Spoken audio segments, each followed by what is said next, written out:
శ్రీ సత్యసాయి జిల్లా హిందూపురంలో వైఎస్ఆర్సీపీ కార్యాలయంపై ఎల్లో తాలిబన్ల దాడిని నిరసిస్తూ రాష్ట్ర వ్యాప్తంగా వైఎస్ఆర్సీపీ ఆందోళన చేపట్టింది. తిరుపతి ఆర్టీసీ బస్టాండ్ ఎదుట అంబేద్కర్ విగ్రహం వద్ద వైఎస్ఆర్సీపీ నేతలు నిరసన చేపట్టారు. రాష్ట్రంలో పచ్చ మూకలు వ్యవహరిస్తున్న తీరుపై ఆగ్రహం వ్యక్తం చేశారు.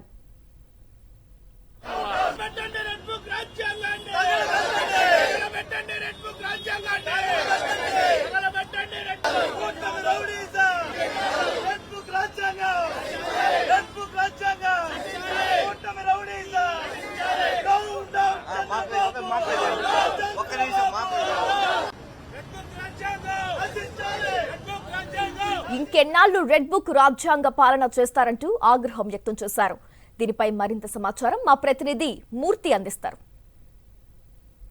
హిందూపూర్ లో వైఎస్ఆర్ కాంగ్రెస్ పార్టీ కార్యాలయంపై టీడీపీ మూకల దాడిని ఖండిస్తూ ఈరోజు తిరుపతి అంబేద్కర్ విగ్రహం ఎదుట వైఎస్ఆర్ కాంగ్రెస్ పార్టీ ఆధ్వర్యంలో పెద్ద ఎత్తున నిరసన చేపడుతున్నారు. ఆంధ్రప్రదేశ్ రాష్ట్ర వ్యాప్తంగా వైఎస్ఆర్ కాంగ్రెస్ పార్టీ ఆధ్వర్యంలో పెద్ద ఎత్తున నిరసన చేపడుతున్నటువంటి పరిస్థితి ఇక్కడ కనిపిస్తోంది. ప్రస్తుతం మనం చూస్తూ ఉన్నాం, రాష్ట్రంలో రెడ్ బుక్ రాజ్యాంగం ఇంకెన్నాళ్లు, ప్రశ్నిస్తే ప్రజాస్వామ్యంపై దాడి చేస్తారా అంటూ వైఎస్ఆర్ కాంగ్రెస్ పార్టీ ఆధ్వర్యంలో తిరుపతిలో అంబేద్కర్ విగ్రహం ఎదుట పెద్ద ఎత్తున వైఎస్ఆర్ కాంగ్రెస్ పార్టీ నాయకులు నిరసన వినిపిస్తూ ఉన్నారు. ప్రస్తుతం మనం చూస్తూ ఉన్నాం, వైఎస్ఆర్ కాంగ్రెస్ పార్టీ కార్యాలయంపై హిందూపురంలో జరిగినటువంటి దాడిని నిరసిస్తూ పెద్ద ఎత్తున వైఎస్ఆర్ కాంగ్రెస్ పార్టీ ఆధ్వర్యంలో ఈరోజు రాష్ట్ర వ్యాప్తంగా వైఎస్ఆర్ కాంగ్రెస్ పార్టీ నాయకులు నిరసన చేపడుతూ ఉన్నారు. రాష్ట్రంలో రెడ్ బుక్ రాజ్యాంగం ఇంకెన్నాళ్ళంటూ పెద్ద ఎత్తున నిరసన గలం వినిపిస్తున్న పరిస్థితి. తిరుపతి మేయర్ మనకు అందుబాటులో ఉన్నారు. మేడం చెప్పండి, ఈ రోజు రాష్ట్రంలో రెడ్ బుక్ రాజ్యాంగం అమలవుతోంది, ఈ రోజు ఏ విధంగా చూడాలంటే దాడిని? హిందూపూర్ పార్టీ కార్యాలయం పైనే దాడి చేశారంటే ఇది ఒక ప్రజాస్వామ్యం పైనే దాడి. పార్టీ కార్యాలయం అంటే ఒక మూల స్తంభం లాంటిది. అలాంటి పార్టీ కార్యాలయం పైన, అలాగే కార్యకర్తల పైన కూటమి నాయకులు చాలా దారుణంగా దాడి చేశారు. మనం ఒక్కటి గమనించాలి, కూటమి ప్రభుత్వం అధికారంలో వచ్చినప్పటి నుంచి వైఎస్ఆర్ కాంగ్రెస్ పార్టీ, మా నాయకుడు జగన్మోహన్ రెడ్డి గారి ఆధ్వర్యంలో వాళ్ళు ఎన్నికల హామీలు ఏదైతే ఇచ్చారో వాటిని అమలు పరిచే విధంగా అనేక కార్యక్రమాలు చేస్తున్నాం.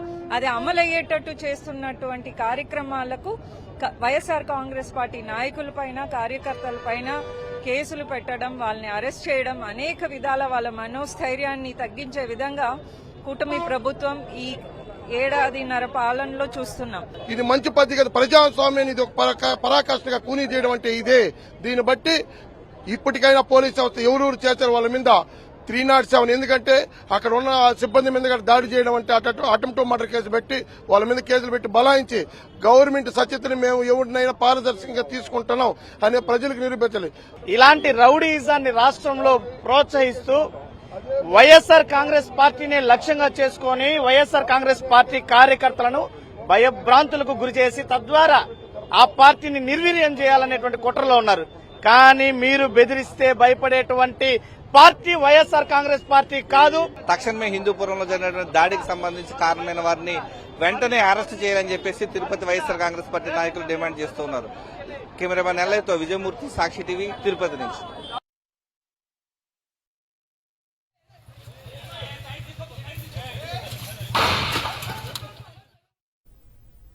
హిందూపురంలో వైఎస్ఆర్సీపీ కార్యాలయంపై దాడిని తీవ్రంగా ఖండించారు విజయవాడ వైఎస్ఆర్సీపీ నేతలు. దాడులు, దౌర్జన్యాలు, అక్రమ కేసులు తప్పితే రాష్ట్రంలో అభివృద్ధి లేదంటూ ఆగ్రహం వ్యక్తం చేశారు. కూటమి దౌర్జన్య పాలన పరాకాష్ఠకు చేరుకుందంటూ మండిపడ్డారు. తక్షణమే దాడి చేసిన నిందితులను అరెస్టు చేసి కఠిన చర్యలు తీసుకోవాలని డిమాండ్ చేశారు.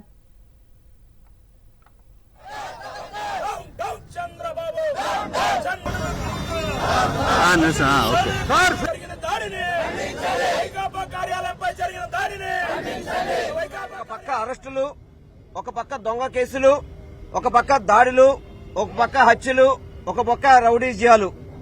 దుర్మార్గంగా ఈ కూటమి ప్రభుత్వం ఏర్పడి సుమారు 17-18 నెలలు అవుతున్నప్పటికీ కూడా ఈ యొక్క దహనకాండని కొనసాగిస్తూ ఎక్కడా ఈ రాష్ట్రంలో అభివృద్ధి లేదు, సంక్షేమం అమలు లేదు.